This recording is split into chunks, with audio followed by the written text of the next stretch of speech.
beliau adalah Ummu Sulaim binti Bilhan. Kalau tentang Ummu Sulaim ini ada banyak riwayat tentang nama aslinya. Ada yang menyebutkan Gumaisa, ada yang menyebutkan Rumaisa, ada yang menyebutkan Rumaisa pakai sa ya, ada yang menyebutkan Rahlah, ada banyak sekali yang menyebutkan tentang nama beliau. Tetapi kita juga tidak bisa memastikan manakah nama beliau yang sebenarnya pada waktu sebelum berkunyah. Dan beliau lebih dikenal dengan kunyahnya Ummu Sulaim radhiyallahu anha. Nah, pada masa jahiliyah sebelum datangnya Rasulullah SAW ke Madinah, Ummu Sulaim ini sudah menikah dengan seorang lelaki Ansor yang namanya lelaki Yathrib ya, bukan lelaki Ansor, penduduk kota Yathrib yang namanya Malik bin An-Nadhr. Malik bin An-Nadhr. Nah, dari pernikahan inilah lahir putra beliau yang namanya Anas bin Malik bin An-Nadhr. Jadi jangan sampai salah mengira ini nasab ini berkaitan dengan Imam Malik bin Anas bin Malik, meskipun ada kesamaan nama tapi ini tidak berkaitan. Jadi sahabat Anas bin Malik radhiyallahu anhu adalah putra Ummu Sulaim dari pernikahan pertama, yaitu dengan Malik bin An-Nadhr. Nah, qadarullah ya, ketika kemudian datang Rasulullah SAW ke Madinah, dan sebelumnya juga Ummu Sulaim ini kemudian telah menerima Islam, suaminya ini ternyata sulit diajak ke dalam Islam. Jadi Malik bin An-Nadhr ini berulang kali oleh Ummu Sulaim diberikan berbagai penjelasan tentang Islam, agar dia mau meninggalkan penyembahan berhala, agar mau mengikuti agama tauhid, dan alasan-alasan yang logis sudah disampaikan Ummu Sulaim. Hanya saja ternyata Malik bin An-Nadhr memilih tetap dalam kekufuran. Bahkan dia ketika Rasulullah SAW datang dalam hijrah menjadi tidak sudi untuk berada dengan Rasulullah SAW dalam satu kota, sehingga dia pindah ke negeri Syam. Ya, dia keluar ketika orang-orang datang ke Yathrib untuk berhijrah, sehingga ketika Rasulullah datang menjadilah dia Madinatul Munawwarah. Justru suami Ummu Sulaim ini, yakni Malik bin An-Nadhr, pergi dari kota Yathrib, meninggalkan kota Yathrib menuju ke negeri Syam yang jauh di utara, bahkan sampai meninggal dalam keadaan masih musyrik di sana. Jadi ini salah satu kisah sebelum Ummu Sulaim akhirnya menikah dengan seorang tokoh yang luar biasa, yakni yang kemudian kita kenal sebagai Abu Talhah Al-Ansari radhiyallahu anhu. Di balik pernikahan itu tentu ada kisah yang sangat menarik. Pertama-tama ketika Nabi SAW datang dalam hijrah, maka orang-orang pun mempersembahkan hadiah kepada Nabi SAW. Yang kita juga pernah membahas, Nabi SAW waktu itu di rumah Ummu Ayyub Al-Ansariyah radhiyallahu anha. Ada yang datang membawakan kambing, ada yang datang membawakan kurma, ada yang datang membawakan zabit atau kismis gitu ya. Dan berbagai hadiah lainnya. Ada yang membawakan pakaian, ada yang membawakan kain-kain, selimut, bantal, madu. Menawarkan tempat tinggal juga. Menawarkan tempat tinggal dan sebagainya. Maka Ummu Sulaim waktu itu menggandeng putranya yang masih kecil, Anas bin Malik radhiyallahu anhu, menghadap kepada Nabi SAW dan mengatakan, ya Rasulullah, orang-orang telah datang kepada engkau dengan membawakan hadiah-hadiah berharga mereka. Sedangkan aku tidak memiliki sesuatu untuk kuhadiahkan kepadamu, kecuali putraku ini, yakni Anas bin Malik. Sungguhnya aku berharap aku hadiahkan dia kepadamu, semoga engkau berkenan menjadikannya sebagai khadimmu, sebagai pelayanmu, dan agar dia mendapatkan keberkahan dari rumah tanggamu dan mendapatkan ilmu dari apa yang telah Allah turunkan kepadamu. Jadi ini termasuk salah satu contoh perilaku teladan ya.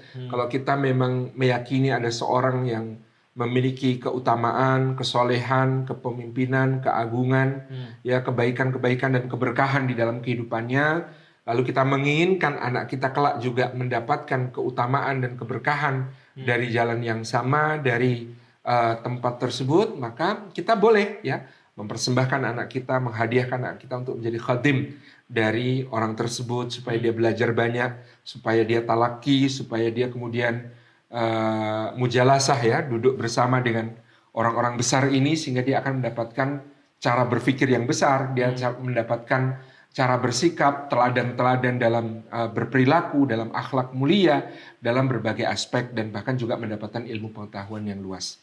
Ini salah satu langkah teladannya Ummu Sulaim kepada Masya umat Allah. Islam adalah menjadikan Anas bin Malik sebagai bayang-bayangnya Rasulullah SAW.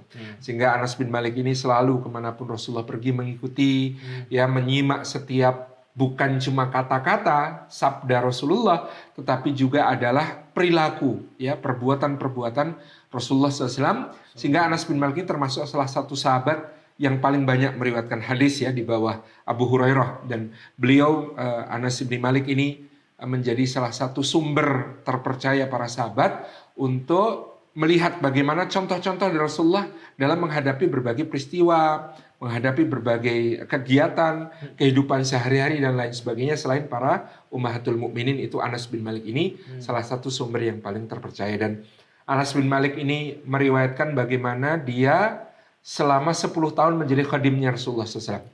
Beliau mengatakan, selama 10 tahun aku menjadi pelayan Rasulullah SAW, maka selama 10 tahun itu pula beliau belum pernah mengatakan kepadaku, kenapa kau lakukan ini?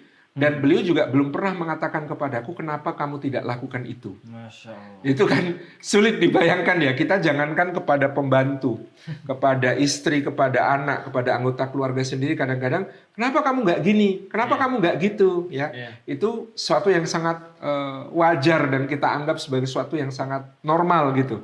Sementara Anas bin Malik menceritakan betapa ketinggian akhlak Rasulullah SAW itu, beliau tidak pernah mempertanyakan apa yang dilakukan dan apa yang tidak dilakukan. Artinya tidak kemudian mengungkit kesalahan, kenapa kamu lakukan ini? Dan beliau juga tidak pernah kemudian menyalahkan kalau tidak dilakukannya sesuatu. Karena kealpaan, karena kelalaian, karena lupa, dan lain sebagainya. Berat banget Jadi, kayaknya kalau diikuti gitu.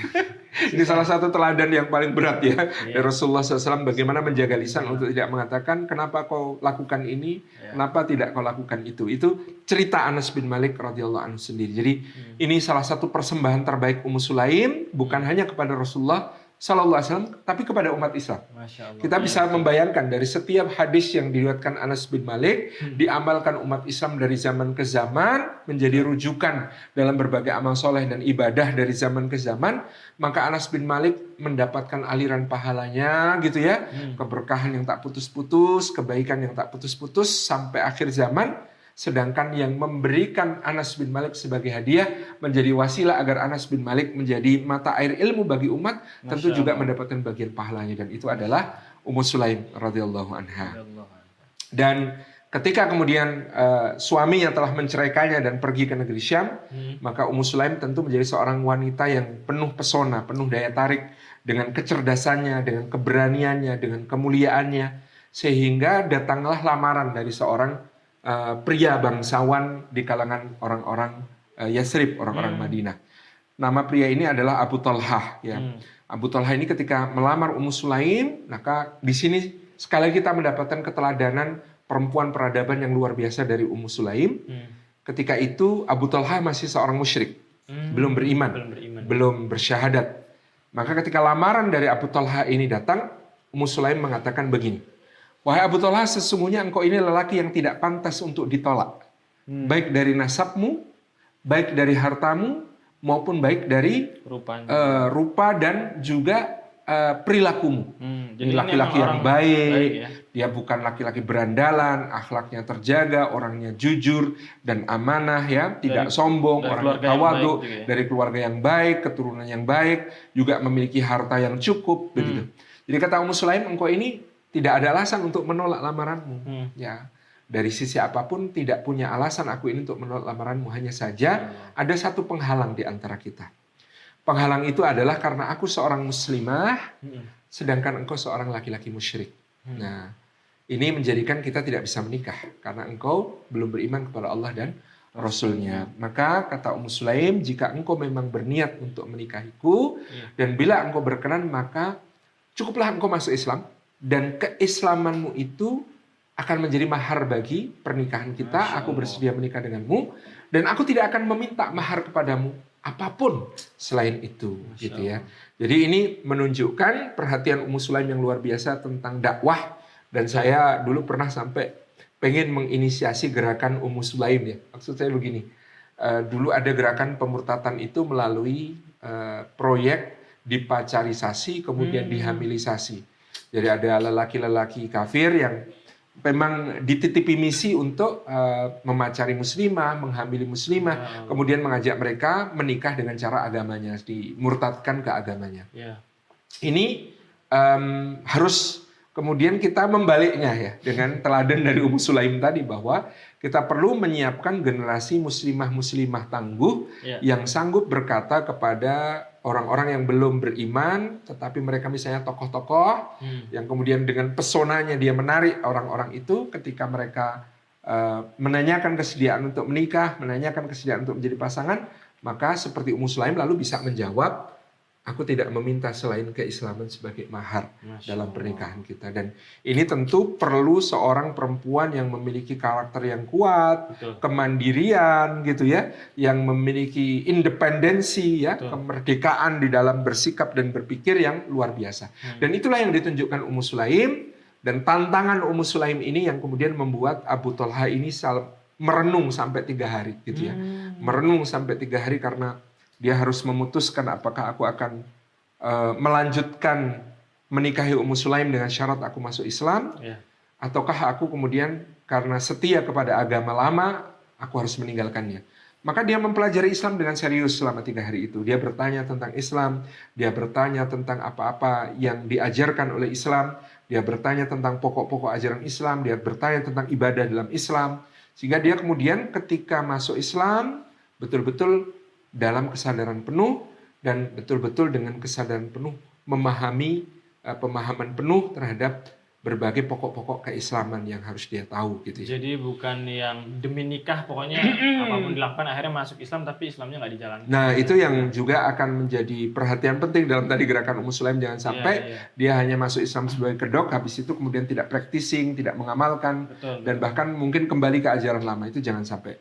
Nah Abu Thalha ini orang yang cerdas, sehingga dia ketika Ummu Sulaim menantang demikian, maka dia mampu untuk mencerna tantangan itu sebagai sebuah hal yang harus dia pelajari dengan serius. Dia kaji dengan serius, tidak sembarang diputuskan. Harus dipikirkan masak-masak dan kemudian diputuskan dengan seksama. Itu yang dilakukan Abu Thalha, sehingga akhirnya Abu Thalha menerima Islam, dan dengan itu dia akhirnya menikahi Ummu Sulaim radhiyallahu anha, dan menjadilah ini salah satu rumah tangga idaman ya, rumah tangga teladan, rumah tangga yang keren di kalangan orang-orang Ansor. Betapa keberaniannya Ummu Sulaim mendampingi Abu Thalha ini juga tidak tertandingi. Bagaimana kemudian Ummu Sulaim itu di dalam berbagai peperangan bersama Rasulullah SAW, di perang Badar, di perang Uhud ya, itu senantiasa membawa khanjar, membawa belati yang dia pasang di perutnya. Dan kemudian karena suaminya Abu Thalha itu khawatir tentang istrinya, wahai Rasulullah, lihatlah Ummu Sulaim, dia kemana-mana membawa khanjar dan berada di hadapanmu. Maka Rasulullah SAW bertanya kepada Ummu Sulaim, wahai Ummu Sulaim, apa yang kau lakukan? Buat apa kau bawa khanjar itu? Ya Rasulullah, demi Allah, kalau ada orang musyrik yang mendekat ke arahmu, nih saya akan aku tikam perutnya dengan khanjarku ini. Jadi ini ya sebuah kepahlawanan yang luar biasa dari Ummu Sulaim. Sementara suaminya adalah Abu Thalha, seorang yang terkenal juga dengan keterampilannya memanah. Jadi kalau di kalangan Muhajirin ada Sa'ad bin Abi Waqqas, maka di kalangan Ansor ada Abu Thalha Al-Ansori, di mana pada saat perang Uhud, ketika kemudian Rasulullah terpojok dan dikepung oleh serangan pasukan Quraisy, maka pada saat itu Rasulullah SAW mengatakan kepada para sahabat yang masih memiliki anak panah, daripada kalian nembak nggak kena, gitu ya, maka serahkan anak panah kalian kepada Abu Thalha, serahkan anak panah kalian kepada Abu Thalha, karena Abu Thalha ini dikenal juga dengan sangat tepat bidikannya. Ya. Jadi suami istri bahu-membahu di sisi Rasulullah, suaminya melindungi Rasulullah dengan anak panah yang diluncurkannya ke arah musuh, sementara istrinya memegang belati dan bersiap di hadapan Rasulullah, siapa yang berani mendekat akan dia tikam. Ini kekompakan yang luar biasa dari suami istri Abu Thalha dan Ummu Sulaim. Dan Ummu Sulaim ini terkenal juga dengan satu kisah yang luar biasa, yaitu ketika mereka mendapatkan musibah. Jadi setelah pernikahan itu, alhamdulillah Ummu Sulaim dikaruniai kehamilan oleh Allah. Dari kehamilan itu mereka dikaruniai seorang anak yang kemudian diberi nama Abdullah bin Abi Thalha. Anak ini kemudian tumbuh dan qadarullah anak ini sakit-sakitan. Nah, pada suatu hari ketika Abu Talha memiliki urusan perdagangan ke luar kota, anaknya ini sedang sakit di rumah. Maka dia menjadi ragu akan berangkat atau tidak ke tempat yang dijanjikan bersama saudagar dari kota lain tersebut. Iya. Maka Ummu Sulaim menguatkannya dan mengatakan, wahai suamiku, berangkatlah karena sesungguhnya engkau bisa menitipkan putramu kepada Zat yang Maha Kuasa untuk menyembuhkan dan menjaganya, yaitu Allah Subhanahu wa taala. Karena kehadiranmu di sini ya tanpa izin Allah tidak akan memberi manfaat ataupun madarat apa-apa. Jadi silahkan berangkat, titipkan anakmu kepada Allah. Nah, ini ucapan yang luar biasa dari seorang istri untuk menguatkan suaminya supaya dia tetap melaksanakan urusan perniagaannya meskipun anaknya sedang sakit, dan dia meminta suaminya tenang, tentram karena dijaga oleh Allah. Akhirnya Abu Talha berangkat. Ketika Abu Talha berangkat tidak berapa lama ternyata anak ini meninggal dunia. Qadarullah wa masya fa'al, anak ini meninggal dunia. Maka Ummu Sulaim kemudian memerintahkan pembantunya untuk membantu dia. Kamar anak ini dibersihkan, anak ini dimandikan, kemudian anak ini dibaringkan di tempat tidurnya dengan pakaian baru dalam keadaan seperti tertidur dengan tenang, begitu. Kemudian Ummu Sulaim juga membersihkan rumah dan kemudian dia memasak makanan kesukaan suaminya. Kemudian dia mandi, dia berdandan untuk suaminya, merias diri seakan-akan itu adalah saat pengantinan bagi mereka. Maka Abu Talha pun pulang. Ya, sudah malam. Abu Talha pulang, sampai di rumah dia bertanya kepada istrinya, bagaimana keadaan anak kita? Maka Ummu Sulaim berkata, anak kita sudah jauh lebih tenang daripada sebelumnya. Jadi ini tidak berbohong, tetapi juga tidak seperti yang diharapkan Abu Talha sebenarnya. Jadi kalimatnya, anak kita jauh lebih tenang daripada sebelumnya. Iya, sebelumnya sakit, sekarang sudah wafat gitu ya, sudah meninggal. Maka Abu Talha menengok ke kamar anaknya, dan dia melihat anak itu terbaring dengan sangat pulas, seperti tidur yang sangat pulas. Maka dia pun menjadi tenang, dan kemudian Ummu Sulaim mengatakan, sudah malam, makanlah dulu karena ini ada makanan kesukaanmu. Maka Abu Talha pun makan malam dengan sangat lahap, senang sekali dengan makanan yang dimasak istrinya, dan dia pandangi istrinya, kenapa malam ini cantik sekali. Bahkan konon waktu itu dikatakan Ummu Sulaim memakai kembali gaun pengantin mereka. Jadi berusaha untuk menyenangkan suaminya dengan segala khidmahnya, segala pelayanannya, dan dengan riasannya yang cantik. Dan akhirnya kemudian Ummu Sulaim mengajak suaminya ke peraduan di tempat tidur. Ya, kemudian terjadilah hubungan suami istri di antara mereka sampai Abu Talha merasa tenang, hatinya merasa puas, terbaring dalam keadaan tentram tanpa kekhawatiran apapun sebenarnya saat itu. Kemudian baru saat tenang inilah Ummu Sulaim bertanya kepada suaminya, wahai suamiku, bagaimana pendapatmu tentang orang yang menitipkan barangnya kepada orang lain sampai batas waktu tertentu. Lalu ketika sudah tiba masanya untuk mengembalikan, si pemilik ini pun akhirnya mengambil barang titipan tersebut. Menurutmu apakah yang dititipi berhak untuk keberatan? Jadi kalimat Ummu Sulaim yang luar biasa. Abu Talha kemudian berkata, wahai istriku, tentu tidak pantas bagi orang yang hanya dititipi untuk keberatan ketika titipan itu diambil kembali oleh pemiliknya. Itu adalah sebuah adab ya yang harus ditunjukkan oleh orang yang dititipi. Kalau pemiliknya menghendaki, maka saat itu dia harus mengembalikannya kepada yang punya. Nah, ini kemudian Ummu Sulaim merasa, wah ini sudah benar pemahamannya, sudah tinggal disampaikan apa yang terjadi sebenarnya. Ketahuilah wahai suamiku, anak kita ini milik Allah. Kita hanya dititipi, dan sekarang sang pemilik itu sudah mengambil kembali apa yang dititipkan kepada kita. Maka kagetlah Abu Talha, kenapa kamu baru bicara sekarang setelah seperti ini? Setelah aku makan dengan enak, hatiku tentram, setelah kita kemudian berhubungan suami istri dan aku juga tenang, baru kamu menyampaikan hal seperti ini. Ya, kata Ummu Sulaim, aku tidak ingin engkau begitu pulang ke rumah dalam keadaan lelah, capek, dalam keadaan yang tentu saja penuh dengan berbagai tekanan dari luar, masih aku tambahi dengan berita duka cita yang tidak pada waktunya. Maka aku tunggu saat seperti ini sampai engkau tenang dan engkau memahami hakikatnya bahwa dia milik Allah dan akan kembali kepada Allah, maka baru aku sampaikan ini kepadamu. Wah, Masya Allah ya ini. Kemudian setelah selesai ke pagi harinya mereka menguburkan jenazah putranya, Abu Talha sempat curhat sama Rasulullah SAW. Wahai Rasulullah, saya punya istri kok ya begini. Apa yang kau maksudkan? ya saya pulang nggak segera dikasih tahu, dia menyambut saya dengan sambutan yang sangat baik, memberi makan saya dengan makanan kesukaan saya, berkhidmah kepada saya bahkan sampai di tempat tidur saya gitu. Nah, padahal anak saya meninggal gitu. Lalu Rasulullah bertanya, tapi kalian pengantinan kan semalam gitu ya? Maka Abu Talha mengatakan, betul ya Rasulullah. Maka Rasulullah berdoa, ya Allah, gantilah untuk Abu Talha dan Ummu Sulaim seorang anak yang lebih baik daripada yang engkau ambil pada hari ini. Maka dari apa yang terjadi pada malam hari itu ternyata betul Ummu Sulaim hamil lagi, gitu ya, hamil lagi. Kemudian dari kehamilan itu lahirlah seorang putra yang lagi-lagi diberi nama Abdullah bin Abi Talha. Dan Abdullah bin Abi Talha yang kedua ini diceritakan oleh kakak tirinya yaitu Anas bin Malik. Tidak ada anak yang lebih berkah daripada adikku yang namanya Abdullah bin Abi Talha dari seorang wanita solihah yakni ibuku Ummu Sulaim dan seorang suami yang soleh yakni Abu Talha. Adikku ini memiliki 7 orang putra yang kesemuanya adalah para hufat, para hamalatul Quran, para pemikul Al-Quran, para ulama pada zamannya, para faqih pada zamannya, dan menjadi tumpuan umat gitu ya.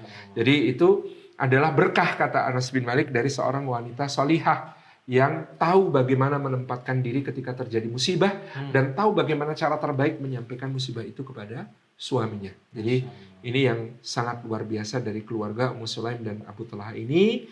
Dan termasuk ya, Masya Allah, Abu Talha ini adalah sahabat yang juga kiprahnya luar biasa, kontribusinya luar biasa di sisi Nabi SAW, dan itu tidak mungkin terjadi tanpa dukungan seorang istri yang salihah. Misalnya ayat yang turun kepada Rasulullah SAW, lan tanalul birra hatta tunfiqu mimma tuhibbun. Kalian tidak akan mencapai kebajikan yang sempurna sebelum kalian menafkahkan, menginfakkan apa yang paling kalian cintai, apa yang kalian cintai dari harta kalian. Maka ketika ayat itu turun, Abu Talha datang membawa satu persembahan kepada Nabi. Ya Rasulullah, saya punya kebun namanya Buraiha, itu yang paling saya cintai, saya infakkan fisabilillah. Dan inilah luar biasanya keluarga Abu Talha dan Ummu Sulaim. Masya Allah, ada banyak sekali pelajaran yang bisa kita ambil ya. Mulai dari keteguhan dalam prinsip beragama dan juga keteguhan menjadi seorang istri yang sabar dan juga solihah kepada suami dan juga keluarganya.